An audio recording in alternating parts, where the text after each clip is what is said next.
नमस्कार दोस्तों, आपका स्वागत है एक और नई वीडियो में। आज की इस वीडियो में हम नेक्स्ट वीक के बारे में यानी कि जो अगला वीक आने वाला है उसका एनालिसिस करेंगे कि बैंक निफ्टी कहां पर मूव कर सकती है और कहां से सपोर्ट ले सकती है।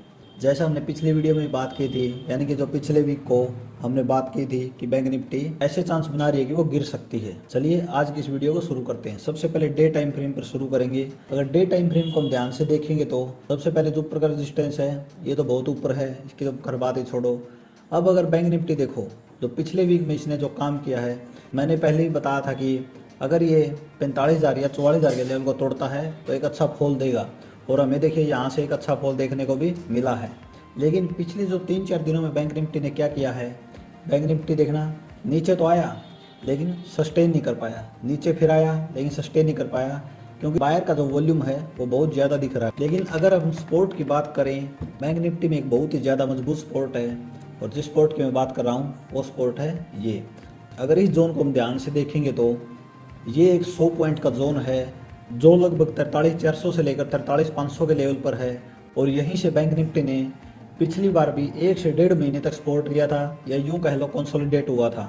और इसके बाद बैंक निफ्टी ने एक अपसाइड का बहुत ही तगड़ा मूव दिया था, और अभी हम इमेजिन कर सकते हैं कि अगर यहाँ पे सपोर्ट लेता है तो बैंक निफ्टी एक अपसाइड का मूव दे सकता है, यानी कि ये एक बायर एक्टिवेटेड जोन है। अगर इसके ऊपर बैंक निफ्टी 1-2 दिन और सस्टेन करके कोई बुलिश कैंडल बनाता है तो यहाँ से एक अपसाइड के लिए मूव आ सकता है। वैसे तो बैंक निफ्टी को ध्यान से देखेंगे तो डे टाइम फ्रेम पर ये एक हेड एंड शोल्डर पैटर्न बना रहा है, लेकिन मेरे को लगता है कि हेड एंड शोल्डर पैटर्न बनाने के बाद यहाँ पे कुछ देर सस्टेन कर रहा है ये, और जैसे ही यहाँ पर सस्टेन करेगा 1-2 दिन तो ये अपसाइड के लिए भाग सकता है। वो तो आने वाले दिनों में देखने की बात है, लेकिन अभी जो बैंक निफ्टी क्या कर रहा है उसकी बात कर लेते हैं। देखो, बैंक निफ्टी एक वॉल्यूम के साथ नीचे आया, लेकिन नीचे आने के बाद इसने क्या किया, यहाँ पे एक हैवी बायर के वॉल्यूम के साथ एक ग्रीन कैंडल बनाई, और उसके नेक्स्ट दिन इसने एक डोजी बना दी।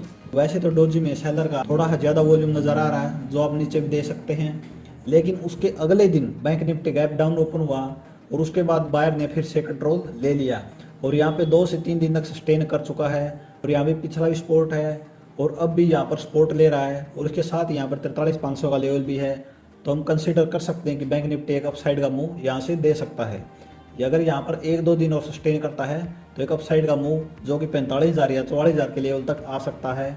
लेकिन इसके साथ ही हमें एक बात और ध्यान देने की है, अगर बैंक निफ्टी गलती से भी इस सपोर्ट को तोड़ता है और वॉल्यूम के साथ थोड़ा रीटेस्ट भी करता है, यानी कि एक दिन भी ग्रीन कैंडल बनाता है, तो एक हैवी वॉल्यूम के साथ नीचे आ सकता है। और जो नीचे आएगा इसका सबसे पहला सपोर्ट है वो रहेगा यहाँ पर, यानी कि 42,500 के लेवल पर, और उसके बाद जो इसका नेक्स्ट सपोर्ट होगा वो होगा 41,800 के लेवल पर, या यूँ कह लो 42,000 के लेवल पर।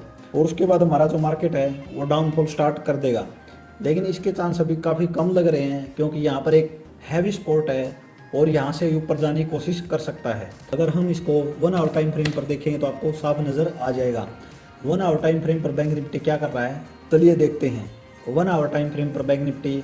वैसे तो नीचे आ ही रहा है, इसमें तो क्या कहने है, लेकिन देखिए जैसे जैसे बैंक निफ्टी नीचे आ रहा है तो ऊपर साइड भागने की कोशिश करता है, लेकिन सेलर हैवी हो जाते हैं और फिर नीचे आ जाता है। रोज़ गैप डाउन ओपन हो रहा है, क्योंकि ग्लोबल मार्केट में कुछ न्यूज़ वगैरह उसके लिए गैप डाउन हो जाता है, लेकिन बैंक निफ्टी वैसे ही कवर कर देता है। फिर अगले दिन गैप डाउन को होता है, उसके बाद फिर कवर कर देता है, फिर गैप डाउन ओपन होता है और फिर कवर कर देता है।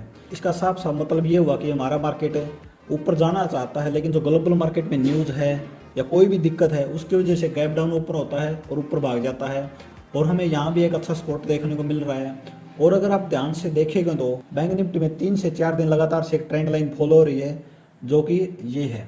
इसको आप यहाँ से भी लगा सकते हैं या फिर इसको यहाँ से भी लगा सकते हैं, और नीचे एक सपोर्ट है ही। तो बैंक निफ्टी आपको ही पता है क्या करने की कोशिश कर रहा है। यहाँ पर एक ऐसा जोन बना दिया जो कि असेंडिंग ट्रायंगल है, और अगर इसका ब्रेकआउट देने के बाद थोड़ा रिटेस्ट करता है तो एक अपसाइड का मूव हमें दे सकता है। लेकिन उसके लिए हमें 1 से 2 दिन का वेट करना होगा कि बैंक निफ्टी क्या करता है। और आने वाला जो वीक है इसमें मुझे तो बैंक निफ्टी थोड़ा सा बुलिश लग रहा है। अगर जब तक इस सपोर्ट को नहीं तोड़ता है, अगर इस सपोर्ट को तोड़ देता है फिर तो हमारा मार्केट बियरिश होना ही होना है। और ऐसे ही अगर हम निफ्टी की बात करें तो, क्योंकि निफ्टी के साथ ही बैंक निफ्टी चलता है, निफ्टी की बात करें तो अगर हम 1 डे टाइम फ्रेम पर तो हमें देखेंगे कि 1 डे टाइम फ्रेम पर निफ्टी क्या कर रहा है। निफ्टी का भी यहाँ पर एक बहुत तगड़ा सपोर्ट है जिसको निफ्टी बार बार टच कर रहा है। पहले यहाँ पर कंसोलिडेट किया था और अब फिर 1 दिन, 2 दिन, 3 दिन, 4 दिन और 5 दिन से लगातार सपोर्ट ले रहा है। और अगर यहाँ से सपोर्ट लेकर थोड़ा सा भी ऊपर निकलता है तो ये भी हमें एक अपसाइड का मूव दे सकता है।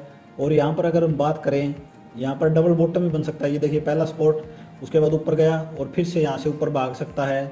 लेकिन ऊपर भागने के लिए भी 1 आवर टाइम फ्रेम पर जो ट्रेंड लाइन ये फॉलो कर रहा है, इसका हमें रीटेस्ट चाहिएगा। यानी कि ऊपर जाने के लिए हमें इस ट्रेंड लाइन के ऊपर सस्टेन करना पड़ेगा और रीटेस्ट के बाद ही हम ऊपर का मूव सोच सकते हैं। लेकिन ऊपर नहीं जाता है और गलती से भी सपोर्ट को तोड़ देता है, निफ्टी भी एक बहुत ज़्यादा डाउनफॉल में दे सकता है। वो तो अगले आने वाले दिनों में पता चलेगा कि क्या रहता है। ये मेरा एनालिसिस है। वीडियो कैसी लगी मुझे ज़रूर बताना। Thanks for watching the video. Have a nice day. मिलते हैं अगली वीडियो।